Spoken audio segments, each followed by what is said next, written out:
Muito bem, estamos de volta com o RB Notícias, aliás, o RB Notícias, o Rio Branco Notícias, tudo bem que é só uma abreviação, né? Rio Branco Notícias ao vivo aqui para você na sua TV Rio Branco. Agora são 11 horas e 24 minutos no Acre. Não esqueçam, gente, o novo programa da TV Rio Branco chama-se Rio Branco Notícias. Está aí a vinheta. E agora, com o apoio do Arasuper, do Aramix, eu tenho o prazer de conversar com o Dr. Genilson Leite, vice-presidente da Assembleia, portanto deputado do PSB e médico infectologista. Deputado, afinal de contas, qual a grande diferença entre essa variante Omicron da outra, ou das outras? Olha, Muniz, objetivamente, uma das principais diferenças é a capacidade de transmissibilidade, né? Ou seja, o vírus Omicron, ele adquiriu uma habilidade maior, né, para poder passar de uma pessoa para outra. Tem outra situação que é considerável também em relação a isso, que é a baixa virulência em relação ao Delta. Ou seja, o vírus Delta, ele tinha uma capacidade maior de inflamar os pulmões, de causar adoecimento. Já o Omicron, ele tem uma habilidade menor para fazer isso. Ou seja, ele convive de maneira menos ofensiva com o organismo quando ele infecta uma pessoa. Então, essas são as principais mudanças, né, que a mutação perene que os vírus, não é só o coronavírus, que os vírus sofrem no seu dia a dia, vão dando origens a vírus com característica diferente. Ora mais virulento, ou seja, mais com capacidade de adoecimento maior, ora menos virulento, ora com maior infectividade, ora com menor infectividade, e assim é a vida dos vírus. Cabe a nós, seres humanos, criarmos as vacinas para poder também nos distanciar o máximo possível desses vírus, senão eles ficam em ciclo, e este ciclo geralmente afeta muito a população. No início do ano passado, deputado, o senhor expressou, inclusive aqui, acho que foi em primeira mão aqui no programa, no outro programa da TV Rio Branco, a sua preocupação com essas mutações. O senhor não chegou a citar o nome da variante, evidentemente, mas o senhor já praticamente previu isso. O que levou o senhor a tomar essa iniciativa e externar essa preocupação? Olha, isso é muito assim, quando a gente estuda as epidemias e que a população mundial, que o planeta já viveu, né?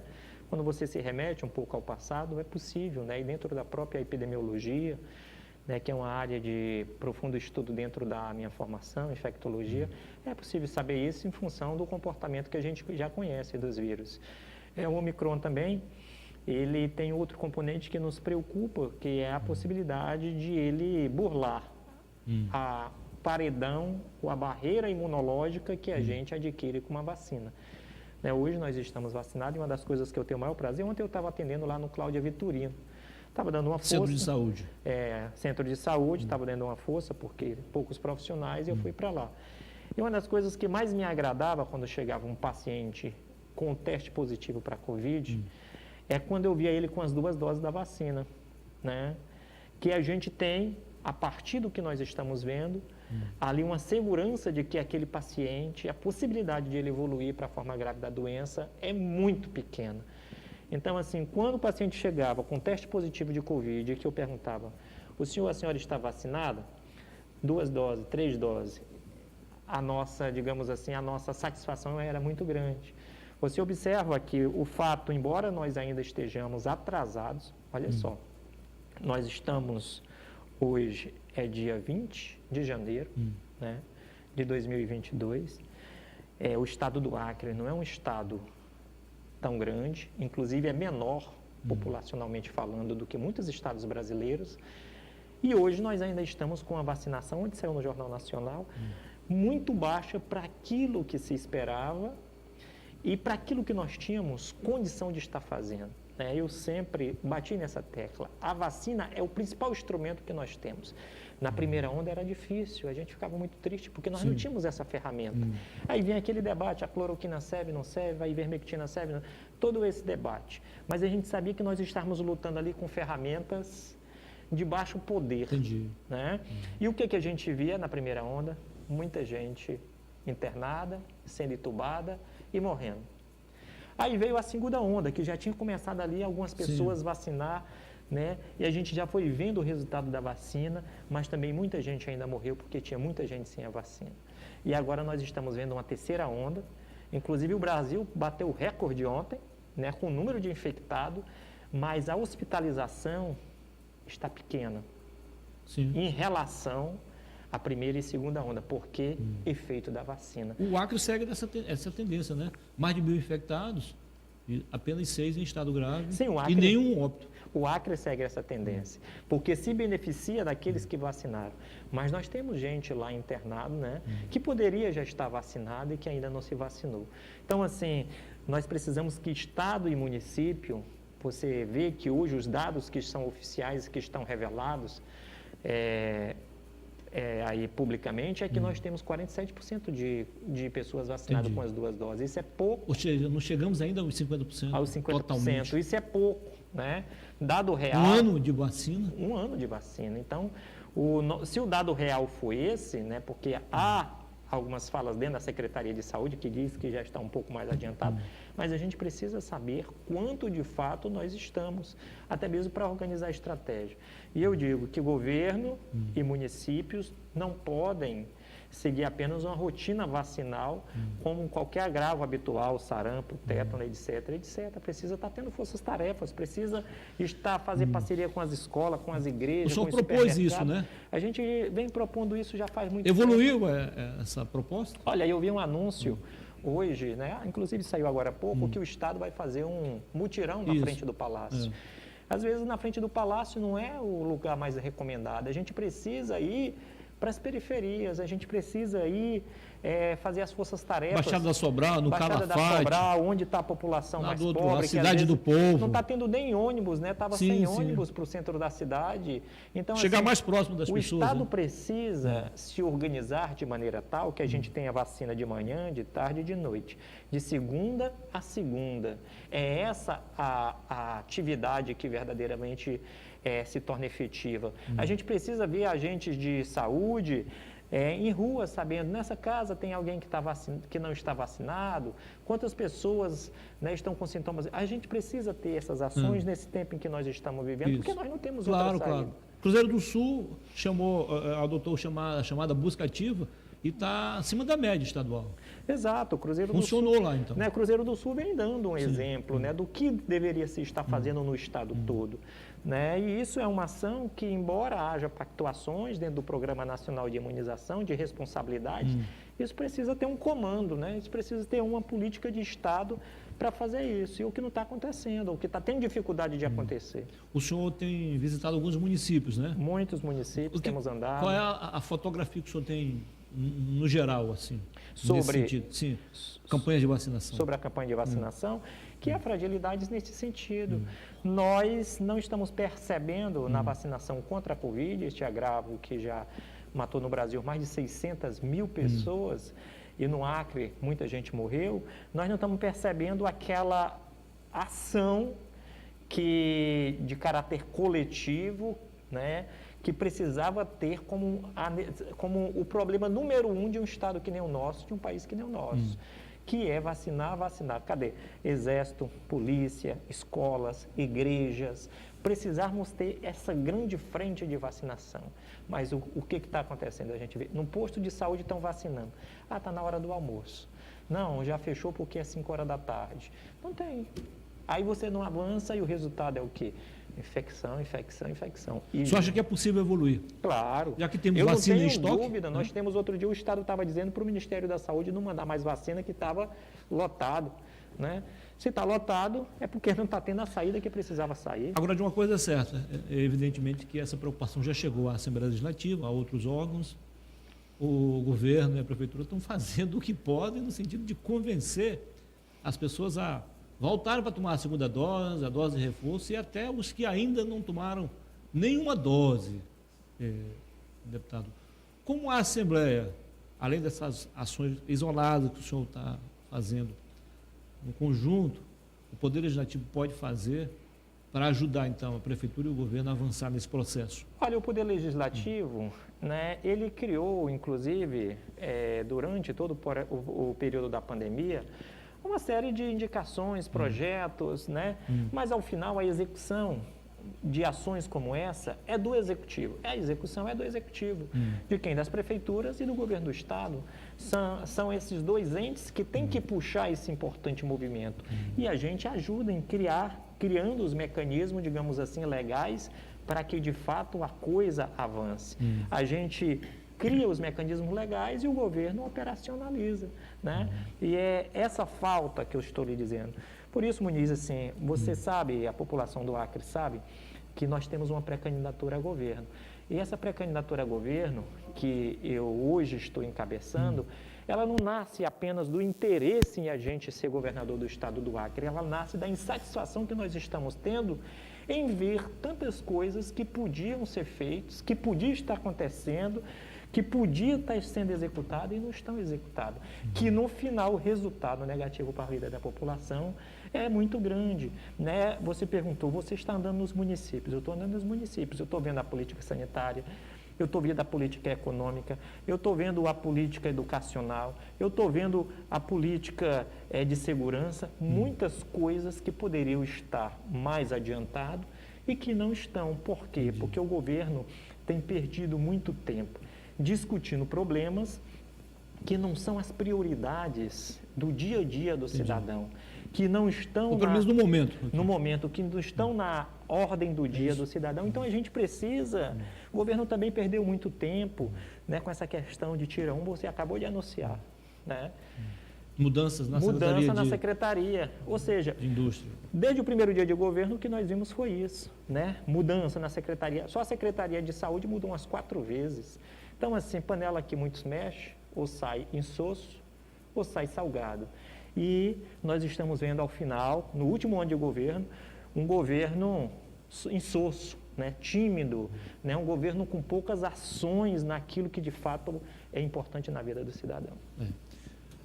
Pelas normas do Ministério da Saúde, deputado, e agora eu estou falando como médico, cabe ao governo federal a compra das vacinas, aos estados a questão logística para fazer com que essas vacinas cheguem às prefeituras. Agora, a responsabilidade de colocar no braço do cidadão é das prefeituras. Evidentemente que os estados podem também ajudar, como eu daqui também está ajudando. Agora, nesse caso, a responsabilidade então agora das prefeituras, no sentido de fazer com que essas vacinas sejam de fato aplicadas? É o que eu falei para você.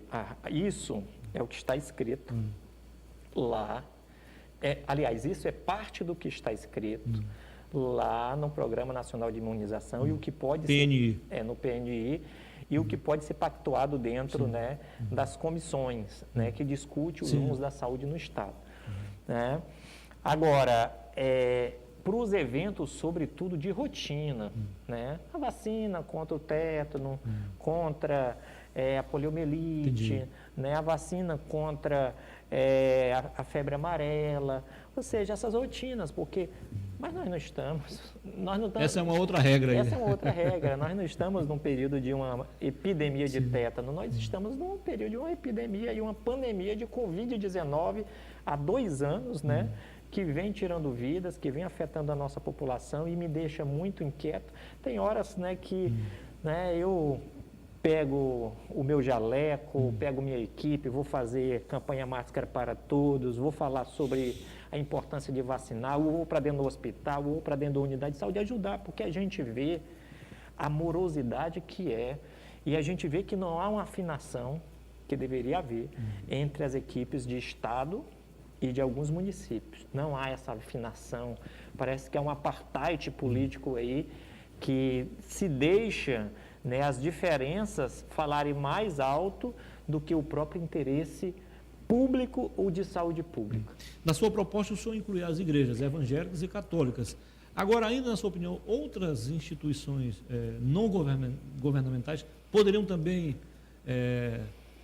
Está ajudando nisso? Sim, claro.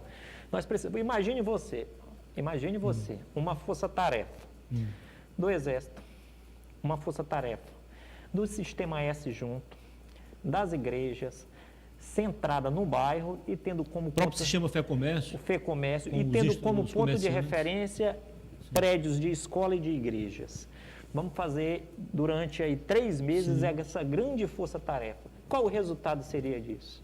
Né, nós teríamos agentes de saúde ou agentes né, do Exército batendo de porta em porta. Aqui tem alguém que não se vacinou ainda, vamos se vacinar e tal, vamos lá. Sim. Ah, o fulano vai chegar meio-dia, tá, o posto de saúde vai estar aberto meio-dia, é o horário que ele está em casa, vai estar aberto. Quer que traga a vacina aqui? É isso que a gente precisava, entendeu, Muniz? Deputado, eu, como democrata que sou, naturalmente, eu respeito a opinião de quem não quer tomar vacina.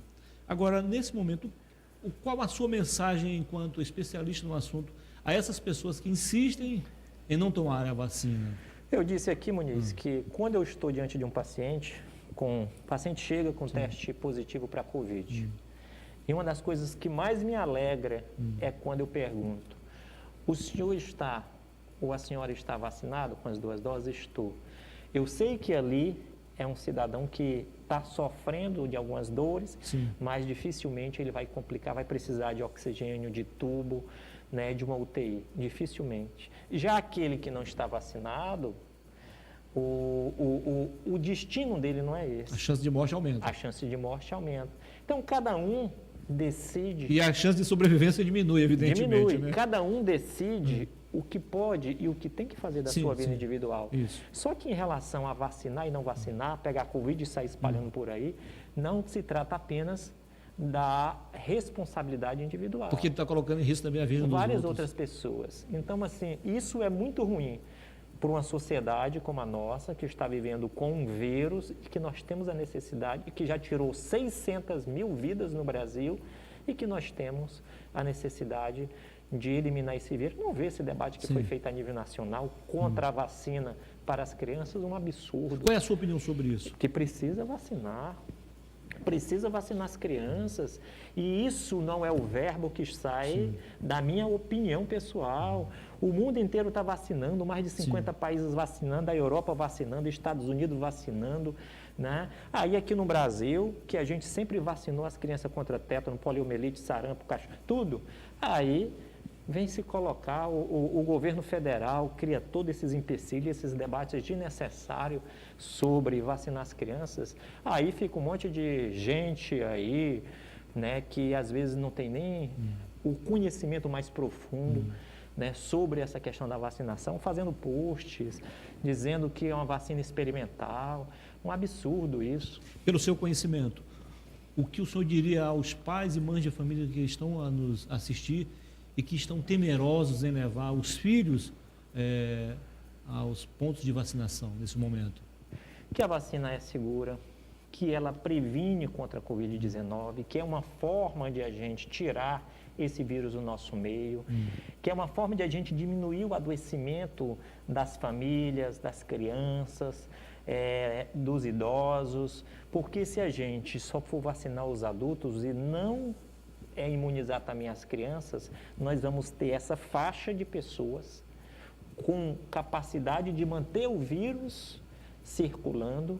Inclusive, esse vírus pode sofrer mutação e burlar completamente a vacina daqueles que já estão vacinados.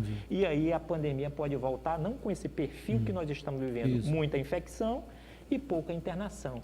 Pode voltar com muita infecção, muita internação, muita intubação e muita morte. Sem querer confundir a opinião pública, doutor, qual a grande diferença do sistema imunológico de uma criança até 12 anos para uma pessoa já adulta? O sistema imunológico de uma criança, ele é perfeito para receber a vacina. Por isso que a gente vacina as crianças na infância, ou seja, quando é pequenininho. Se fosse para a gente vacinar os adultos, né?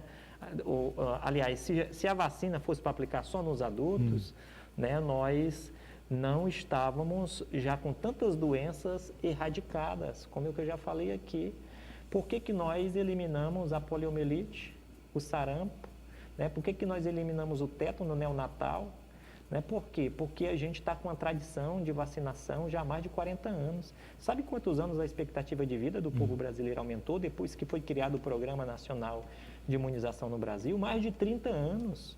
O homem da Amazônia e o homem brasileiro, a expectativa de vida dele era baixa. Por quê? Porque nós praticamente éramos comidos pelas doenças infecto-contagiosas, bactérias e vírus. Né? As meningites, quantas pessoas não morreram de meningite, né? E hoje a gente vê os hospitais lotados de meningite, a gente não está vendo de febre amarela, nós estamos vendo, não estamos vendo por conta da vacina. Então esse debate é muito desgastante para todos nós da saúde pública, inclusive para o técnico de enfermagem que está lá, né, trabalhando de sol a sol, trabalhando dia após dia, tendo que cuidar de pessoas ali que estão entubadas.